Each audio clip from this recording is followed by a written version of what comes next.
उद्धार होता जा रहा है। उसी प्रकार महाराज जी की कृपा से यहाँ पे भी अच्छा, और जो धार्मिक श्रद्धालु यहाँ पर प्रति माह पूर्णो और अमावस्या पर आते हैं उनको उचित से उचित धर्मशाला आने का लाभ मिले।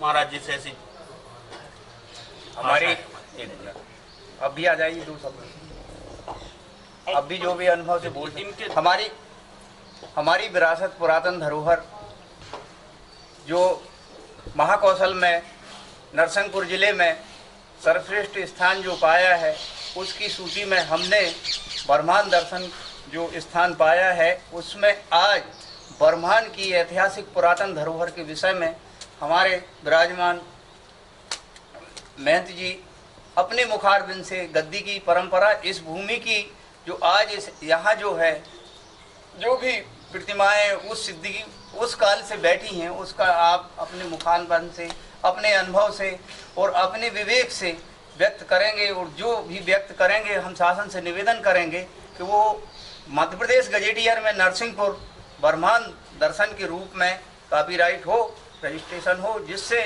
आम जनता को, जिले को, राज्य को, अन्य राज्यों को, हमारे भारतवर्ष को और विदेशों में इसका प्रचार प्रसार हो। यही हमारी हार्दिक इच्छा है। आ जाइए। विद्यते तस्मात् राम स्वरूपम ही सत्यम सत्यमिदं जगत। रामाय रामभद्राय रामचंद्राय वेदसे रघुनाथाय नाथाय सीताया पते नमः।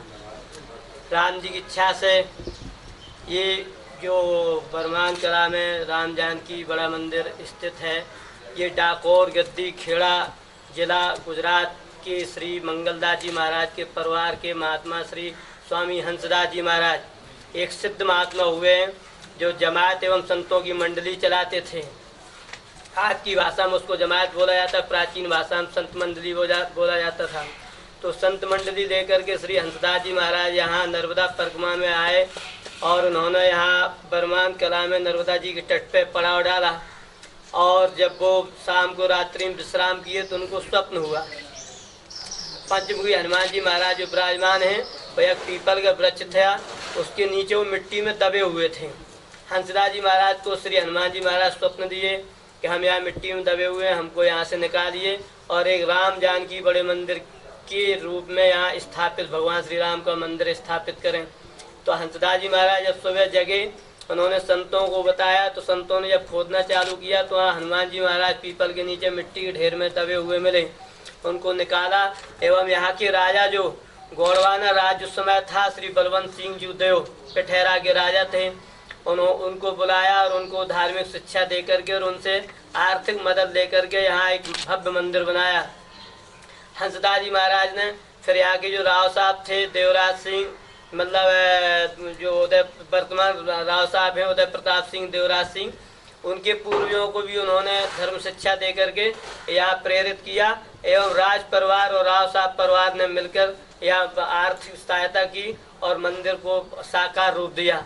उसी में श्री पंचमुखी हनुमान जी महाराज विराजमान है और प्राचीन मूर्ति, उसका कोई पता नहीं कब से यहाँ थी, जो हंसदास जी महाराज ने मिट्टी से निकासित करके और यहाँ स्थापित की। राम जानकी मंदिर के साथ साथ में श्री रणछोड़ जी एवं रुक्मिणी जी एवं नर्मदा जी के साथ में रिद्धि सिद्धि विराजमान है। करीबन लगभग 200-250 वर्ष के लगभग ये घटना है। जब हंसदास जी महाराज यहाँ आए हुए थे तो उन्होंने इस मंदिर को साकार रूप दिया और राम जी की इच्छा से यहाँ लोगों को धर्म शिक्षा दे करके और धर्म की स्थापना की।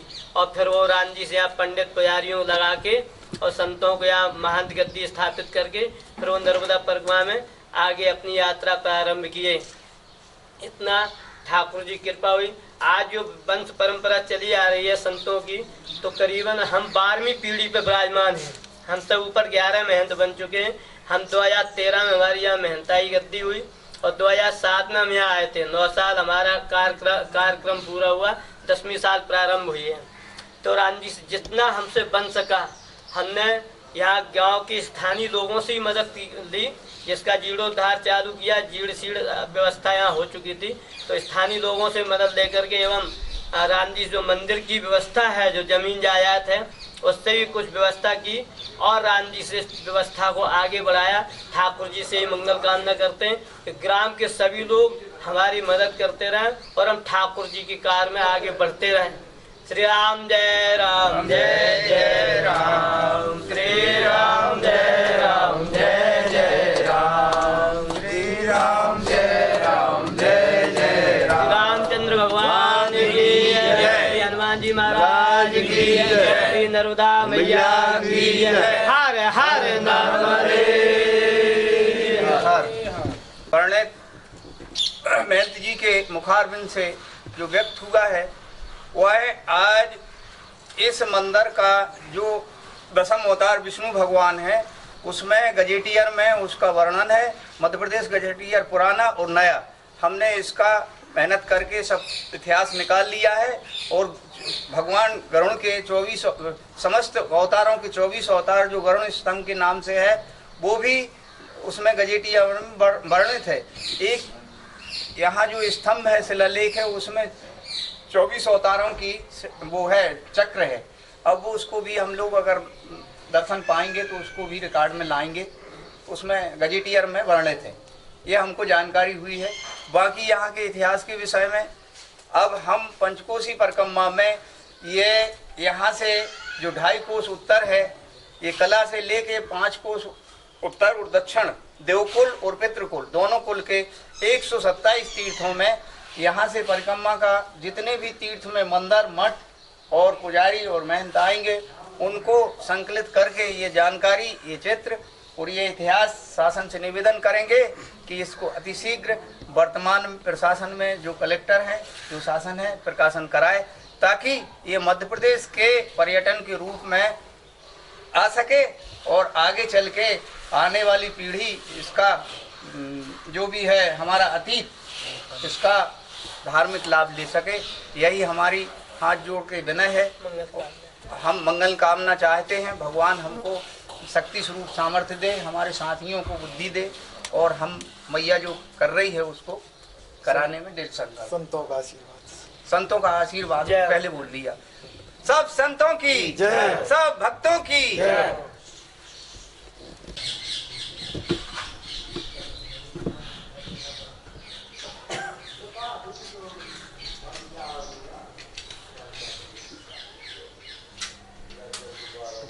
ठीक है, ठीक है। और गद्दी श्री मंगलदास जी महाराज के परिवार के जो यहाँ हंसदास जी महाराज संत मंडली लेकर के आए थे, यहाँ पड़ाव डाला था। उस पड़ाव में श्री हनुमान जी महाराज ने उनको स्वप्न दिया था। जब हंसदास जी महाराज ने सुबह संतों के साथ में यहाँ खुदवाया तो हनुमान जी महाराज यहाँ प्रकट हुए और उनको यहाँ स्थापित किया। हनुमान जी महाराज ने उनको प्रेरणा दी कि यहाँ भव्य राम मंदिर का राम जी से होना चाहिए निर्माण। तब हंसदास जी महाराज ने श्री गौड़राज के राजा श्री गौड़राज के राजा श्री बलवंत सिंह जुदेव पठेरा परिवार के जो वर्तमान में मंगल सिंह जुदेव हैं वो भी यहाँ आते जाते हैं एवं सेवा करते हैं। राव साहब परिवार एवं बंगला वाले ठाकुर साहब परिवार एवं भामा के जो दानदाता हैं, ये 4 यहाँ के दानदाता हैं। उनके सहयोग से यहाँ श्री हंसदास जी महाराज ने आज के 300 वर्ष पूर्व इस मंदिर को स्थापित किया था। मंदिर के साथ साथ श्री नर्मदा जी रिद्धि सिद्धि एवं रणछोड़ जी के साथ में श्री रुक्मिणी जी, राम जानकी, लक्ष्मण एवं पंचमुखी जी हनुमान दरवाजे पर विराजमान श्री संकट मोचन हनुमान जी महाराज की स्थापना करके इस मंदिर को साकार रूप दिया एवं संतों के साथ यहाँ संत गद्दी परंपरा को स्थापित करके और हंसदास जी महाराज आगे बढ़े। हम उनकी पीढ़ी में 12वें महान थे जो 2013 में हमारा यहाँ चयन हुआ है। 2007 से हम यहाँ कार्यरत थे, 2013 में हम यहाँ चयन हुए महंत गद्दी पर।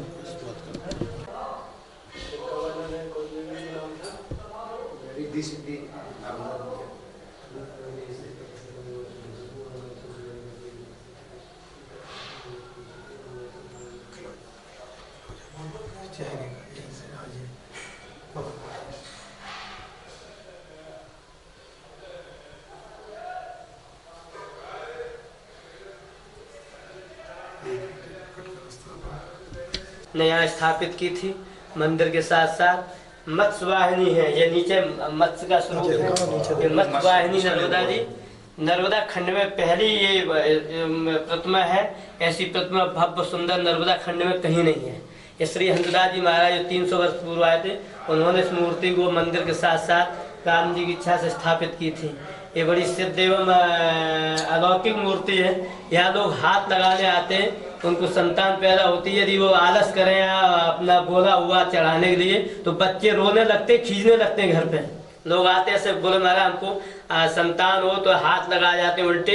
जब संतान पैदा होती है तो सीधे हाथ करने आते हैं। यदि वो आलस करें, भूल जाते हैं, तो उनके घर पे बच्चे चीखने लगते, रोने लगते, रो याद दिलाते हैं। जब तक वो दरबार में उपस्थित नहीं हो जाते तब तक नर्मदा जी उनको छोड़ती नहीं है, बकसती नहीं है। फिर वो आकर के यहाँ भंडारा करते हैं एवं जो बोल जाते हैं चढ़ाने के लिए छत्र है, मुकुट है, बिंदी है, तो बेंदी है और नथ है। तो जब वो चढ़ाएंगे साड़ी श्रृंगार, तभी उनके बच्चे चुप होते हैं, तब तक खींचते रहते हैं। ऐसी सिद्ध मूर्ति है। इसकी सबसे बड़ी अलौकिकता यह है कि एक ही चट्टान पे ये तीनों मूर्ति जुड़ी हुई है। कहीं से भी आप देख लो, मतलब अलग अलग कोई मूर्ति नहीं है। कलाकार ने जो बनाई होगी या प्रकट हुई होंगी नर्मदा जी, ये मतलब एक ही चट्टान में तीनों मूर्ति का स्वरूप दिया है। अलग अलग ये नहीं है, सब जुड़ी हुई मूर्ति है। ये सबसे बड़ी अलौकिकता है। एक शब्द में बोल, हाँ जी, एक शब्द बोल दूं। हाँ जी, तो आप क्या आ जाइए।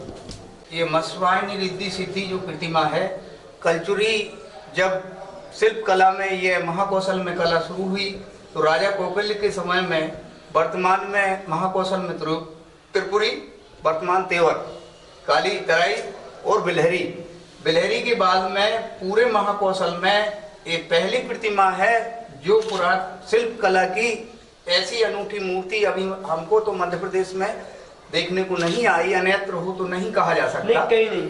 और ये भारतवर्ष की एक बहुत बड़ी राष्ट्रीय धरोहर है जो कि इस रूप में अभी तक ये ना तो कॉपीराइट हुई है ना इतिहास के पन्नों में आई है। मैया अति शीघ्र स्वयं बुद्धि दे के इसको चाहेंगी तो ये जो है प्रचार प्रसार में राष्ट्रीय धरोहर के रूप में अपना नाम रोशन करेंगी और हमारा जो सोच है उसको मैया साकार रूप देंगे। तो महंत जी की प्रसाद मिलेगा।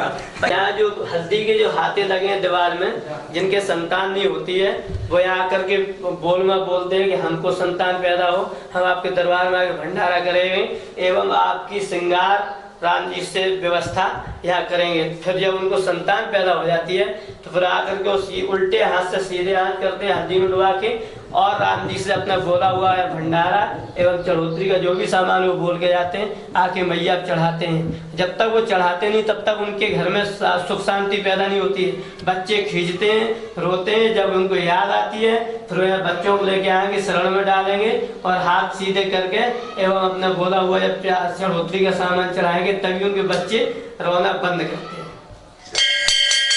रुक्मिणी जी, रुक्मिणी के बगल में श्री लक्ष्मण जी, लक्ष्मण जी के बगल में श्री राम जी, राम जी के साइड में श्री माता जानकी जी एवं जो सिंहासन में विराजमान है अन्नमूर्ति, और सब राम जानकी, लक्ष्मण, गोपाल जी, राधा कृष्ण जी और राम जी से भगवान विष्णु।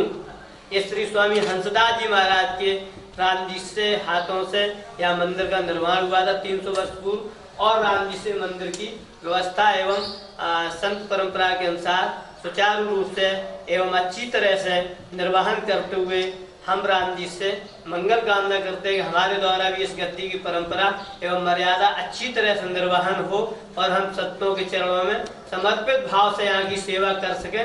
यही हमारी राम जी से भगवान के चरणों में प्रार्थना है। ठीक है,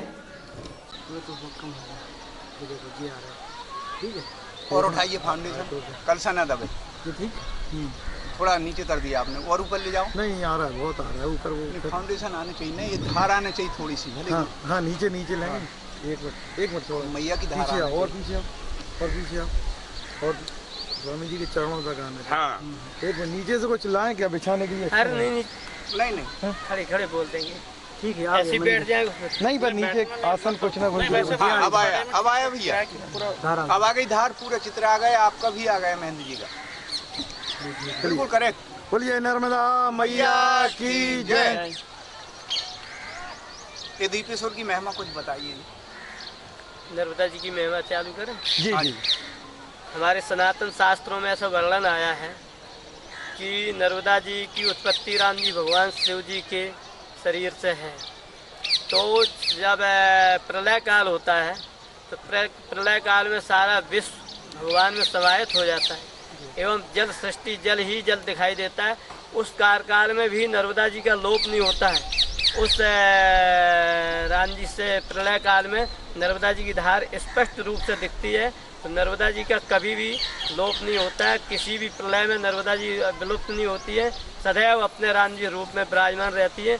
इसलिए नर्मदा जी की महिमा इतनी उच्च कोटि की है कि राम जी से सारे तीर्थों के, सारे नदी, पवित्र नदियों के स्नान करने से एवं पान करने से जो पुण्य प्राप्त होता है और नर्मदा जी के मात्र दर्शन मात्र से राम जी से वह पुण्य और हमको सबको प्राप्त होता है। ऐसा हमारे सनातन शास्त्रों का मत है। ऋषियों का एवं पुराने परंपरा में जो हमारे ऋषिगण हुए हैं, जो रिसर्च करते थे, उनका भी यही मत है कि नर्मदा जी कभी भी किसी प्रलय काल में, चाहे महाप्रलय हो चाहे प्रलय काल हो, किसी भी प्रलय काल में, महाप्रलय काल में विलुप्त नहीं होती, सदैव अपने रूप में राम जी की इच्छा से विराजमान रहती है। इसके तट पर जो भी ऋषि हुए हैं, हमारे 88,000 ऋषियों ने घोर तपस्या की है। आज वर्तमान में जो भी संत महात्मा हो रहे हैं, सब इनकी परिक्रमा देने के लिए आते हैं, सब इनके किनारे बैठ के भजन करके एवं अपने जीवन को सार्थक बनाते हैं।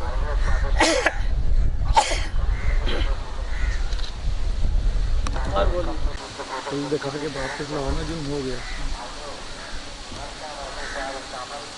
लेना पंडित जी, आवाज शुरू करना। श्री 1008 श्री महंत जी के उद्बोधन में जो मैया की जो महिमा आई है, उसमें मैया उद्गम से आज से 50 करोड़ वर्ष पूर्व जो रेवांचल टूटता है और रेवा मैया का जो नाम पड़ा है, तो बताते हैं कि सतपुड़ा अंचल से वर्तमान जो है ये अमरकंट, क्या उद्गम स्थान अमरकंटक से चलती हैं। और मैया जब 24 घंटे में एक क्षण के लिए विश्राम करना चाहती हैं रात्रि में, तो ये ब्रह्मांड घाट में पहला विश्राम है। और यहाँ का जो रुद्र रूप है वो विश्राम के समय का है। आज भी ये दीपेश्वर मंदिर जो है ये उनके उदर में दिख रहा है। बाकी उनकी जो भुजाएं हैं और उनके जो पैर हैं, वो स्वरूप यहाँ से निहारिए। और जो महिमा आप बता रहे हैं कि ये कभी अक्षुण्ण नहीं होती, ये रुद्र रूप यहाँ है।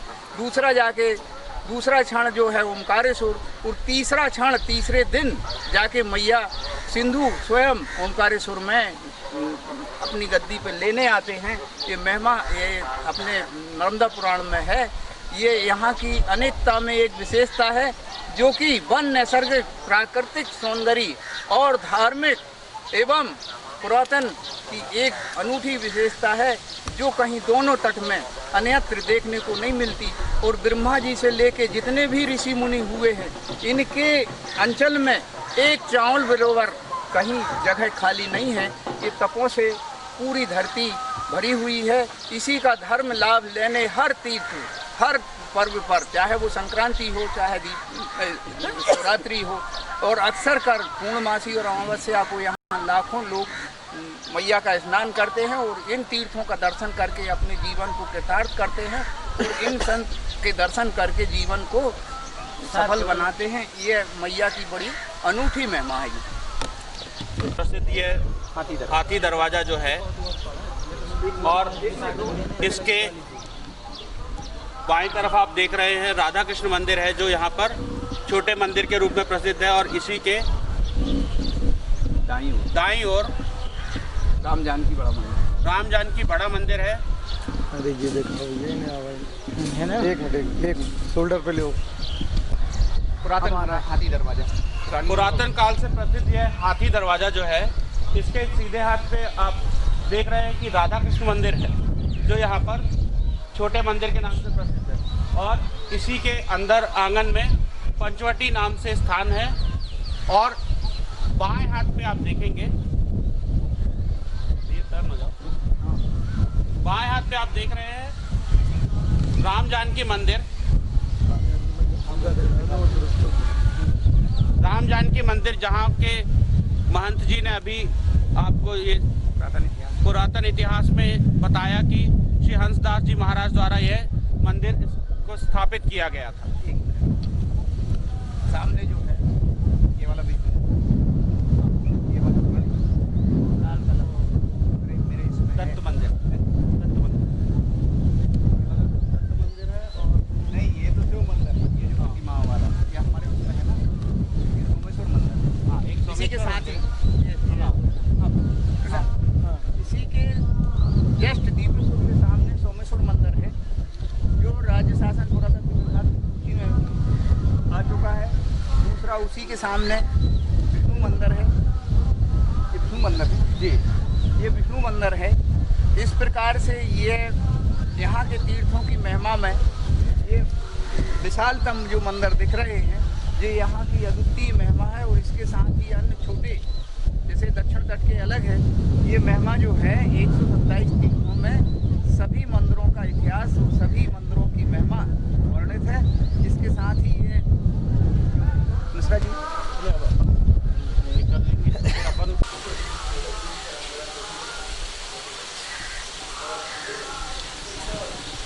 गेट आ गया है।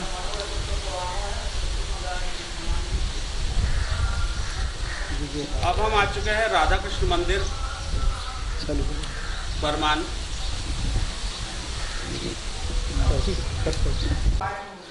अंदर आते ही सबसे पहले यहाँ तुलसी कोट है। लगभग 200 वर्ष प्राचीन इस मंदिर में पंचवटी सिद्ध गणेश जी एवं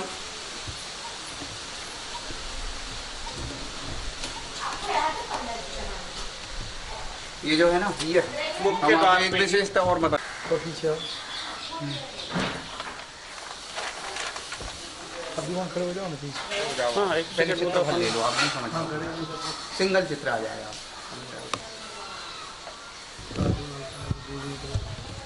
ये आ गई है ना। हाँ, आगे आगे गणेश जी के आगे। हाँ, गणेश जी के 24 अवतारों में ये जो दाएं मुखी प्रतिमा है, ये सिर्फ